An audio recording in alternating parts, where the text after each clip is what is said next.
Hey everybody, we are live on YouTube. I'm Dave Rubin, and in honor of Passover and Easter, we're going to be discussing how to find freedom, peace, and hopefully some hope in our challenging times. Joining me today are the senior rabbi of Sinai Temple right here in Los Angeles, Rabbi David Wolpe, and the founder of Word on Fire Ministries in Santa Barbara, California, Bishop Robert Barron. Gentlemen, welcome back to the Rubin Report. Good to see you, Dave. Thanks for having me. I feel like you guys are my two official clergymen. You are the clergy of the Rubin Report, so I'm thrilled to do this show with you today, and we're going to try to keep it as apolitical as possible and just talk about spirituality, meaning, purpose, hope, all of that good stuff. But I'm going to put you guys both on the spot right now, and Rabbi, since we're in the middle of Passover, I'm going to start with you because we've already had the Seders. Today is Good Friday. Obviously, Sunday is Easter. What is the main meaning that you would want your congregants or anyone watching this to hear and to know about Passover right now? I think the main meaning of Passover is the multiple levels of freedom that the holiday teaches. There is obviously a political level that people should be free, which is one of the reasons why Passover was for the pilgrims such a powerful holiday, because they wanted to found a free country. There's also internal freedom. There are people who are enslaved inside themselves to all sorts of things.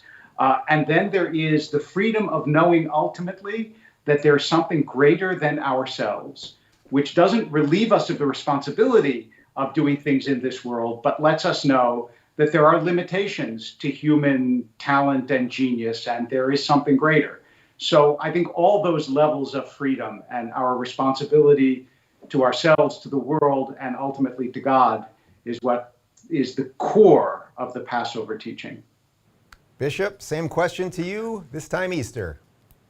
Jesus Christ is risen from the dead, and therefore God's love is greater than anything that's in the world. So on the cross, Jesus takes on all of human dysfunction.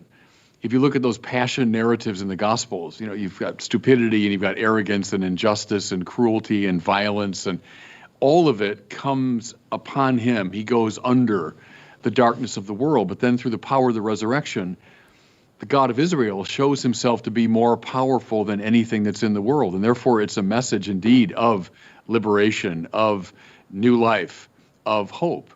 So I'd say that. I'd put the focus on the facticity of the resurrection, but then we can draw all kinds of implications from that. And I really love what the rabbi said about freedom. I think is absolutely right. Freedom from, to be sure, freedom from forms of oppression. But always in the Bible, it's freedom for as well. And ultimately, freedom for the worship of the true God. I love in the Passover account, or in the Exodus account, when Moses says to Pharaoh, let my people go, that they might worship me in the desert.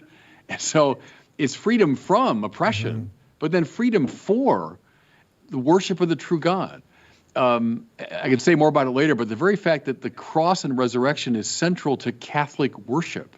So the Mass, which represents the cross of Jesus, is our greatest act of worship. Freedom from all the powers of the world, freedom for the worship of the true God. That's Easter, I think. So as I said, I don't want to go too political, but obviously the word freedom of its in and of itself right now seems particularly political. How much feedback are you guys getting from your congregants about how they are worried about the state of freedom at the moment? Bishop, I'll go to you first. Well, the congregants are always interested in these political matters, and you do hear from all parts of the spectrum, to be sure. But what I would stress is this fundamental spiritual freedom that is more important than political freedom. Political freedom is a function of this more basic spiritual freedom. We read it, in fact, at Mass last night. We had the account of the Passover and all the familiar elements of, put the blood on the lintel and the angel will pass over and the firstborn of the Egyptians, both man and beast, will be destroyed. But then there's a little line that says, and I will execute judgment upon the gods of Egypt. And I think that in some ways is the key. The Pharaoh was a political figure, if you want, but in the ancient world, they didn't make those distinctions that we do between religion and politics. He was altogether a religious figure. And so God is passing judgment not just on the political oppression of the Pharaoh, but upon the false gods of Egypt. And it's the worship of the true God that he wants to make possible, The same is true today. There's all kinds of false gods that are at large in the land. Today we'd worship wealth and power and privilege and honor and our own sovereign selves. Those are all the false gods now of America or of the West that God passes judgment upon. And so it's freedom from oppression, freedom for the worship of the true God. I think that's always the central issue. Rabbi, did you sense that people this year at the Seders, that it felt more relevant or something? I mean, that's what I felt at our Seders this year. It had a particular meaning this year. I would say, first of all, I entirely identify with what the bishop said, absolutely, about false gods. I think, by the way, that the principal false god is the worship of politics as religion, and a truly religious devotion that people have to their political stance, such that they have equal faith in it with the faith that believers are intended to have in religion. And that's a social ill. That's not a good thing. And then the other part of it, yes, is Mitzrayim actually in Hebrew, which is the Hebrew word for Egypt, comes from the word meaning narrow. And we've all been in a very narrow place. We've been home, we've been locked in. And this idea now that we are being freed, and the pace of freedom or the slowness of freedom is, I think, something that people feel very, very deeply. And the other element of this is that the Passover was the time that Israel became a people, not just a family, not just a clan, but a people. And the opportunity, the bishop and I were talking about this right before we began the show, to worship together again, to be a people, is, I think, something that we desperately need. In fact, I really believe, this is maybe presumptuous, I think we need it more than we realize we need it. Because I don't know what your experience has been, but when I see people in person, I'm almost startled at my own joy. It's like an actual person. So it's time. Yeah, well, let's continue down that path, because I'm amazed by that too. I mean, I did a little meetup with some of the members of the Rubin Report community a few weeks ago in LA, and I kid you not, people were literally crying, saying hello to other people, just to be out, the tears of joy, obviously. But missing that, where, well, I actually don't know what you both are doing in terms of live congregants right now. So actually, Bishop, what are you doing right now? And I know Santa Barbara has probably, I'm guessing, slightly more lax rules than here in Los Angeles. It did for a time. Now it's actually worse than LA, but that's another issue. But last night, I had the biggest crowd I've had since COVID started. Last night, I was up in Santa Maria at a parish, John Neumann, and it was, for the first time in a long time, there were a lot of people in the church and then many outside the church. And I agree with the rabbi. It was thrilling. I mean, it's thrilling to be in that again after this long hiatus. But let me go back to the Exodus account again, because the figure of Moses to me is so important, for both the Passover and for Easter, because Moses is a liberator. I mean, we all know that, and he's played this very important role up and down the centuries, very much in our country. People identifying with Moses the liberator. But of course, a little bit later in Exodus, Moses is the lawgiver. And those two ideas are not mutually exclusive. We tend to think that way, that if I'm free, I'm freed from all these, laws and rules and regulations. Well, no, Israel receives through the liberator now a whole set of laws, many of which are not what we call moral laws, but liturgical laws. So he's teaching Israel how to give God right praise. Not because God needs it, God needs nothing, but he's training a people in right worship. See, and that's why I think that the fact that a lot of the churches have not been worshiping publicly, we've not been as present in the society, that's bad for the society. Because I think the job of the churches in many ways is to teach a society right praise. So we don't privatize religion, but the liturgy is a public act. And it's bad for a society if liturgy is suppressed. So I think that's an important moment we're at now as we come back, all of us come back to worship God, that has huge societal implications. I want to piggyback two comments on that. The first is we do have an inclination to slavery inside ourselves. Mm-hmm. That is, there are people who feel safe inside and are afraid to go outside because freedom, Eric Fromm wrote a book years ago, Escape from Freedom.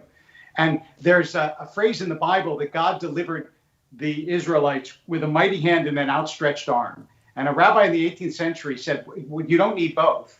The mighty hand, though, is what brought them back out. And the outstretched arm was to keep them from going back because the Israelites wanted to go back to slavery. Was safe. It was slavery, but it was safe. And that's a preference for order over freedom. And as the bishop says, certainly in the Jewish tradition, law is a prerequisite for being free. You can't be free without laws. If everybody drives and no one observes traffic laws, there's no freedom. There's an impossibility of getting from one place to the other. And so every society seeks its balance. America has always tried to err on the side of freedom, but it is a constant struggle, both within our lives and within our society. Do you guys think that all of this that we're discussing right now in relation to COVID and lockdowns and freedom and everything else presents a truly unique opportunity that maybe for guys like you that are heads of congregations to bring new people into the fold? Because I really sense, and I think you guys know from talking to me, I'm more of a believer now than I've ever been in my adult life, for sure. And one of the things that I found in the last year is that most of the people who are making sense to me are believers, because they're believing in something outside of the day-to-day, okay, I turned on CNN, here we go. And I wonder if you sort of relish in that opportunity. I suspect you probably do, Bishop. Well, I've been beating this drum for a long time, both here in LA, but also nationally, is to say we can't just presume, the people all come charging back when we open the doors. Catholics have now had a year of practice of staying away from church, which is really bad. Mm-hmm. Now, we did it for good reasons and all that, but I've been saying we've got to be very proactive in drawing our people back. And I've been saying to those who are coming to Mass now, you got to be evangelizers. When the day comes, I want you to bring 2 or 3 people back to Mass who've been away for a while. So yes, it is, I think, a great opportunity.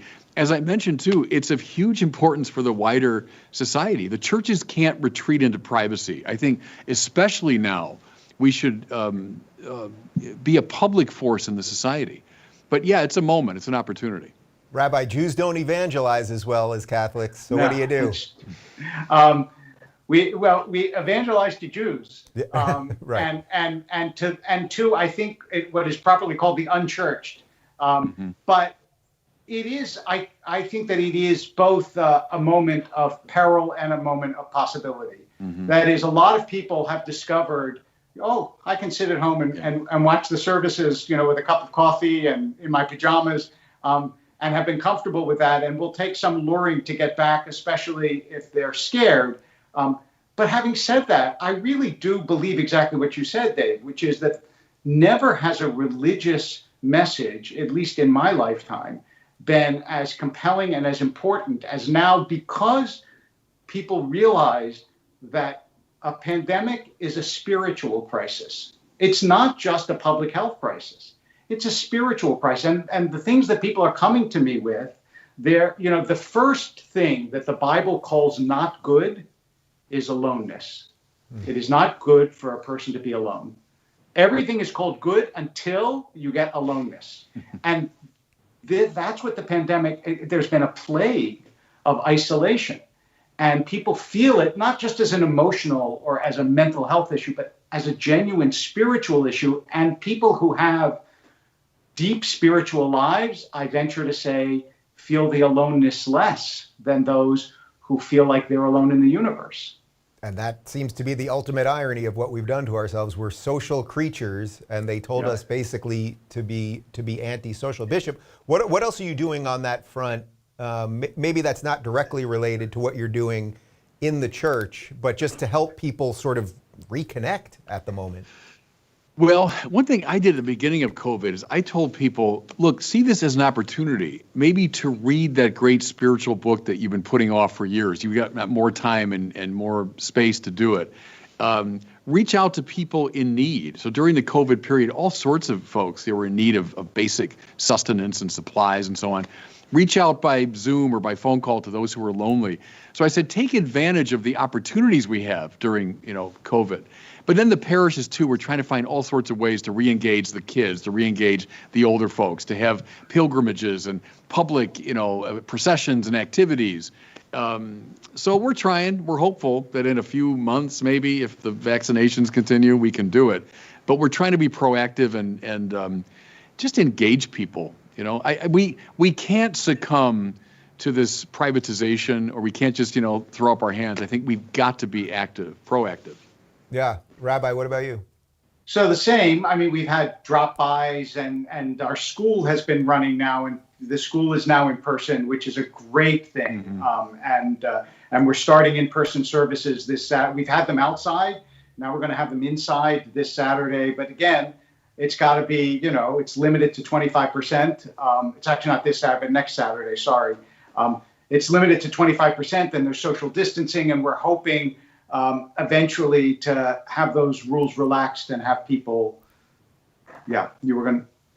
I see a question on your lips there. Well, I'm curious. Do either one of you, can you look to a specific verse or parable from the Bible about fear in general? Because I think what a lot of people, it really is just going to be the fear thing to get over, to literally just walk into those doors Right. again, So whether the door is a temple, a church, Right. or a school.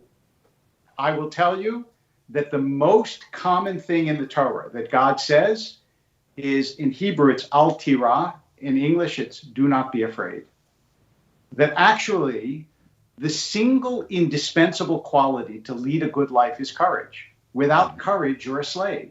When the Israelites left Egypt, they stood at the sea, say the rabbis, and it wasn't until one man, Nachshon, jumped into the sea that the sea parted, because God wanted them to take a risk. It's like, I'm not going to part the sea unless you actually do something. And the same thing here.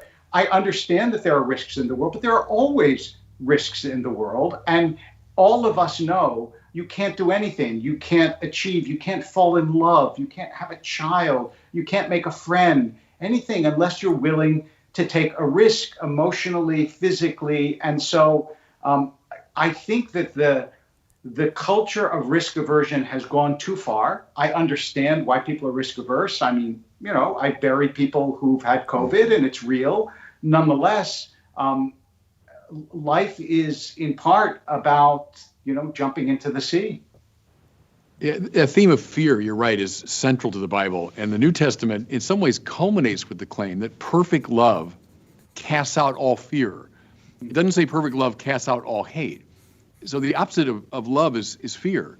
I think of Paul Tillich, the German-American theologian last century, who said, fear is the fundamental problem. It's not so much pride, Tillich thought, but fear.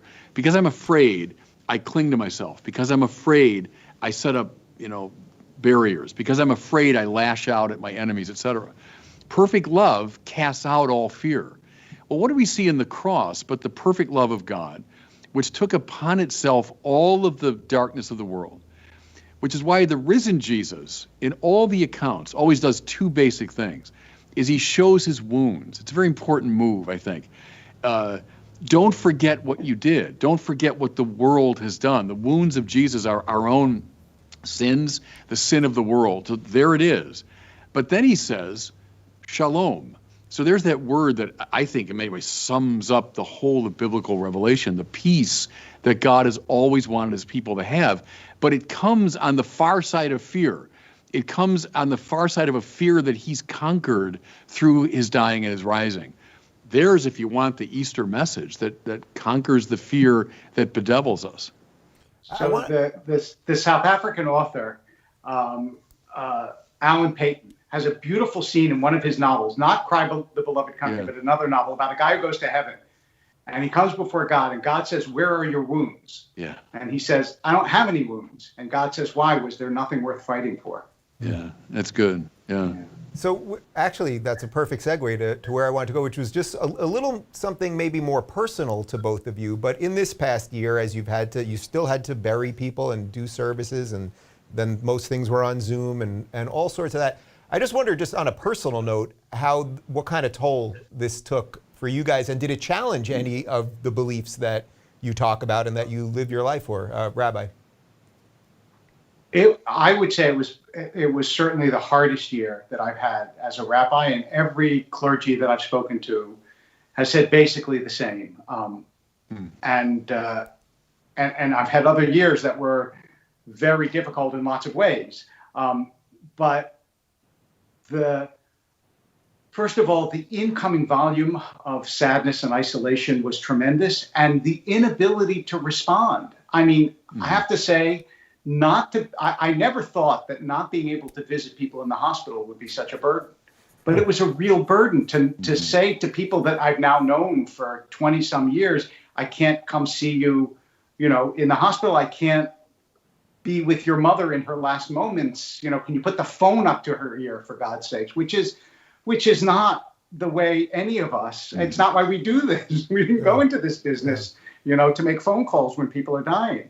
And so that part was very difficult, but it didn't challenge my faith, because I saw that even that was still so powerful.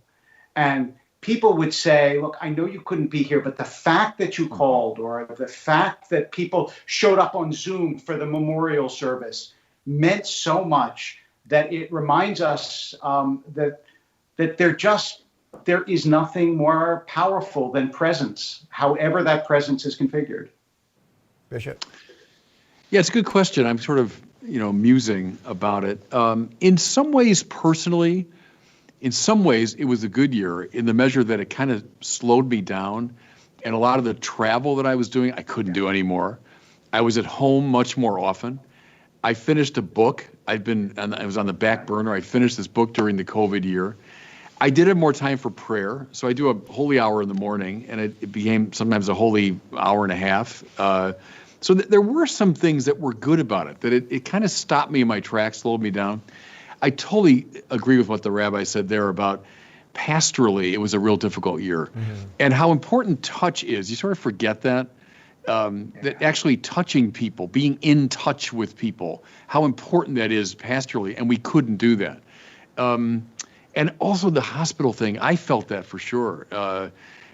In the worst part of COVID, when people were dying of COVID, and some of our priests, if they put the hazmat suit on and all that, they could come in like spacemen to visit people. But that was devastating to families. And we did the same thing. It's like just a phone, maybe just by phone, you could speak some words of comfort. That was really hard, personally. So it's kind of a mixed bag in a way. And I try to encourage people to see a positive element to quieting down, slowing down, having more time with family, et cetera. So maybe that was a grace of this year. But pastorally, it was hard, absolutely. Yeah. So since I said I was going to try to keep us away from politics, but as you said, Rabbi, everything sort of brings us back to politics in a weird way. I'm curious, without going into anything specifically political, unless you want to, are you talking to other clergy members about how, when things really open up and people start coming back, how you're going to deal with things like sermons where people are going to expect you basically to do politics at this point because of all of the things that we're talking about here? Basically, where do you guys get your guidance from?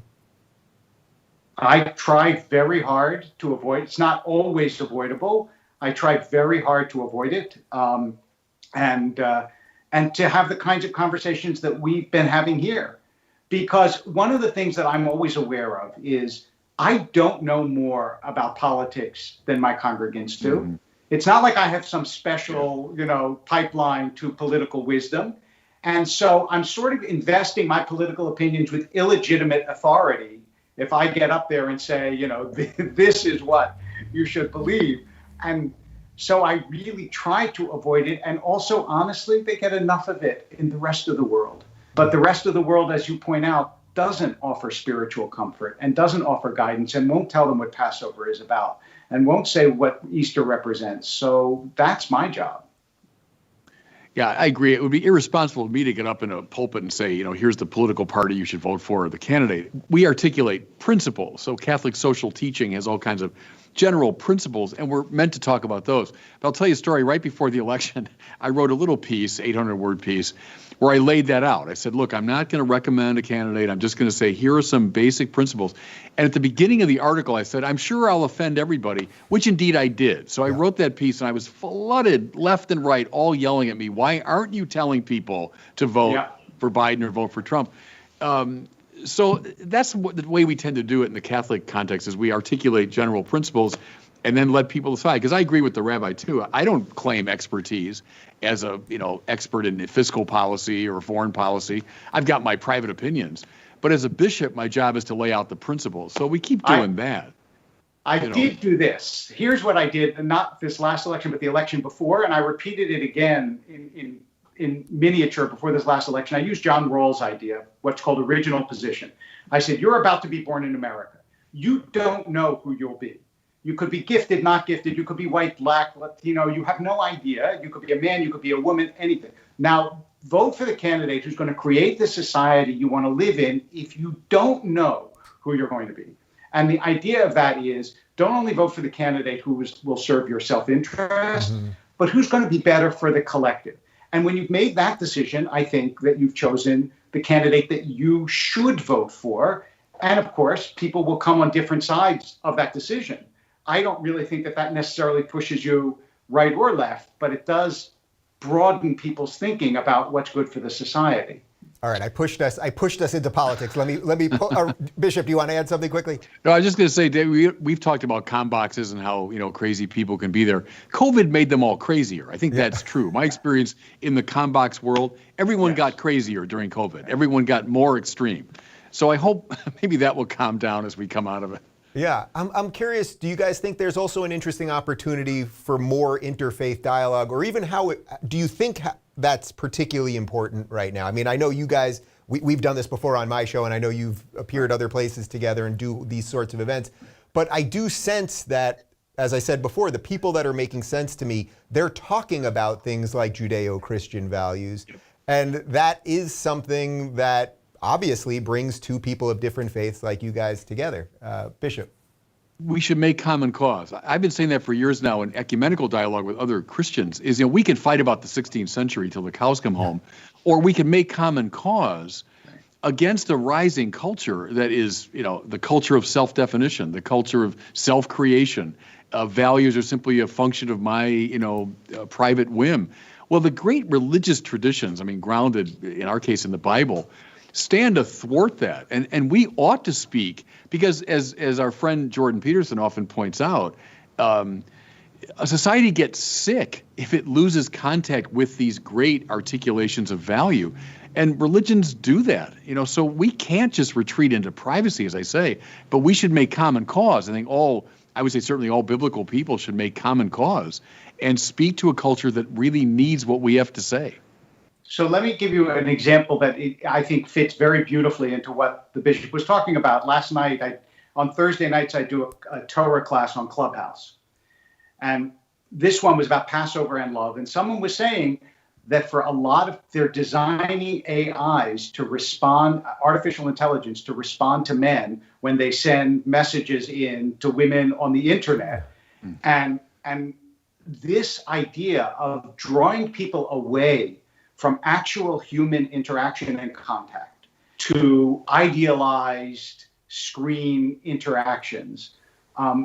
This is like the antithesis of everything that Judeo-Christian values speaks about. The antithesis of it, because we believe in the friction of real human interaction and of face-to-faceness. And so I think that, yes, the things that we believe are so enormously important in our culture that we have to join together to represent them.